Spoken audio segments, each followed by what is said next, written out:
Halo semua, semoga semua dalam keadaan sehat.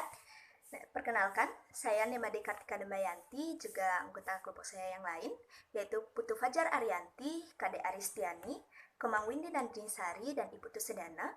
Kami selaku kelompok 5 akan menyampaikan materi tentang depresiasi, metode, jumlah unit, dan jam kerja.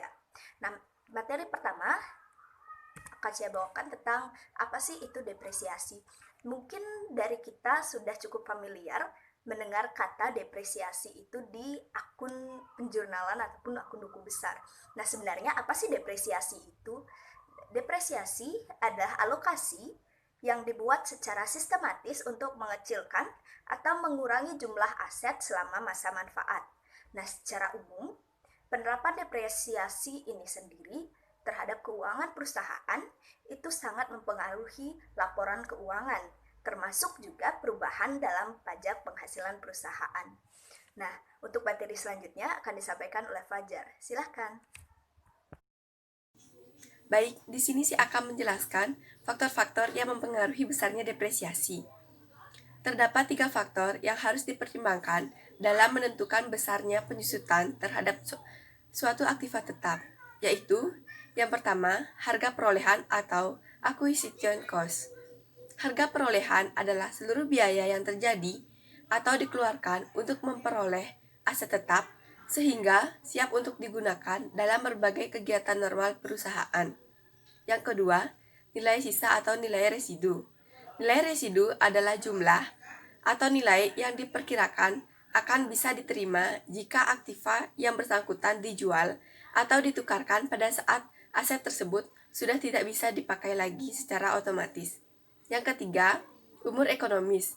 Umur ekonomis adalah taksiran umur kegunaan suatu aktiva yang dipengaruhi oleh cara pemeliharaan dan kebijaksanaan yang dianut dalam reparasi. Taksiran umur tersebut bisa dinyatakan dengan menggunakan satuan periode waktu, hasil produksi atau jam kerja. Perkenalkan, nama saya Kade Arisetiani. Jadi di sini saya akan melanjutkan presentasi dengan materi metode unit jumlah. Jadi metode unit jumlah atau yang dikenal dengan nama metode unit produksi adalah cara menghitung penyusutan aktiva tetap yang menghasilkan jumlah beban penyusutan yang sama untuk setiap unit yang diproduksi atau untuk setiap unit kapasitas yang digunakan oleh aset. Adapun rumus-rumus yang digunakan dalam metode ini itu ada dua, yaitu untuk mencari tarif penyusutan dapat dicari dengan cara dasar penyusutan dibagi dengan kapasitas produksi atau sama dengan C min S per N, di mana C di sini artinya nilai perolehan yang dikurangkan dengan nilai sisa atau nilai residu per umur ekonomis. Sedangkan untuk beban penyusutannya dapat dicari dengan cara mengkalikan tarif dengan jumlah produksi. Kenalkan, nama saya Komang Windy Nandrinsari. Saya akan menjelaskan mengenai metode jam kerja.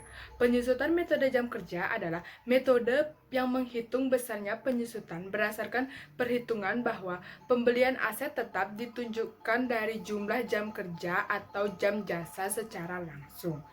Rumus menghitung besarnya penyusutan metode satuan jam kerja yaitu tarif penyusutan per jam sama dengan harga perolehan dikurangi nilai sisa dibagi jumlah jam kerja selama umur ekonomis.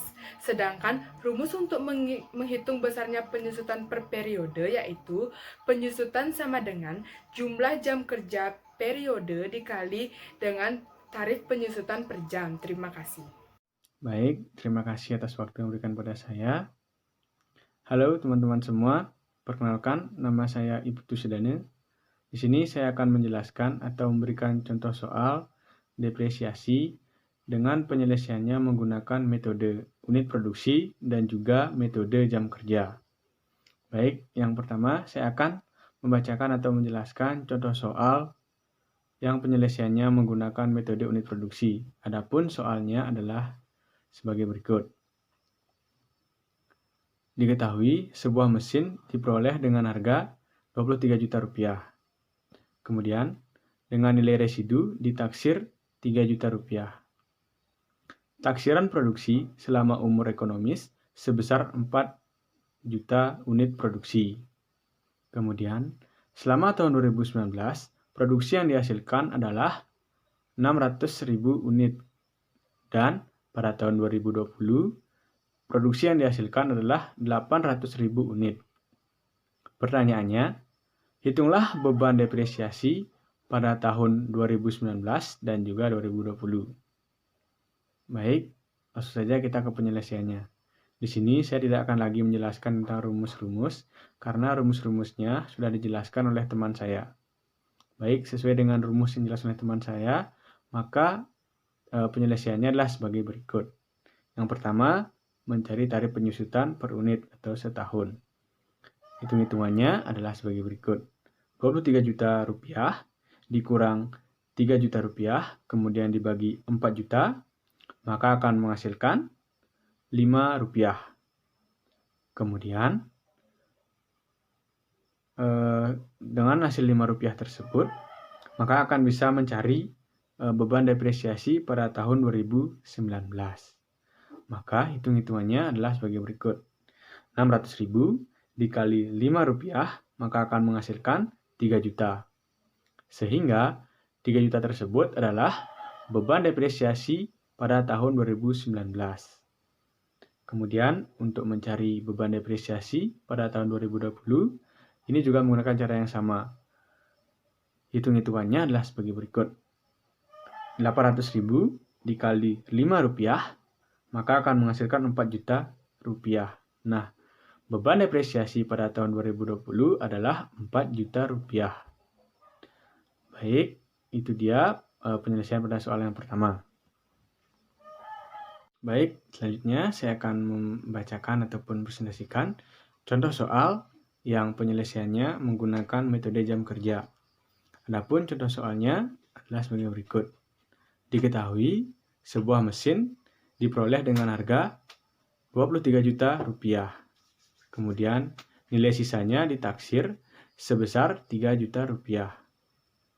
Taksiran jam kerja selama umur ekonomis adalah 10.000 jam. Kemudian selama tahun 2019, mesin tersebut terpakai selama 1.800 jam. Kemudian pertanyaannya, berapa besar beban depresiasi pada tahun 2019? Baik, sesuai dengan rumus-rumus yang telah dijelaskan oleh teman-teman saya, maka penyelesaiannya akan didapatkan sebagai berikut. Tarif sama dengan 23 juta rupiah dikurang 3 juta rupiah, kemudian dibagi 10.000, maka akan menghasilkan 2.000. Hasil 2.000 tersebut akan digunakan untuk menghitung beban pada tahun 2019 atau beban depresiasi pada tahun 2019 dengan penyelesaian sebagai berikut. 1.800 dikali 2.000 maka akan menghasilkan 3.600.000 rupiah. Nah, sehingga kesimpulannya adalah beban depresiasi pada tahun 2019 adalah sebesar 3.600.000 rupiah. Baik, sekian yang dapat saya presentasikan. Jika ada kesalahan, saya mohon maaf. Waktu saya kembalikan kepada moderator. Terima kasih. Nah, itu tadi pemaparan materi dari kelompok kami. Apabila ada materi yang belum dipahami atau ada yang ingin ditanyakan, dipersilahkan melalui kolom komentar ataupun melalui grup chat yang memang telah disediakan. Sekian presentasi dari kami. Apabila ada kesalahan kata, kami mohon maaf. Dan terima kasih untuk waktu dan perhatian yang telah diberikan.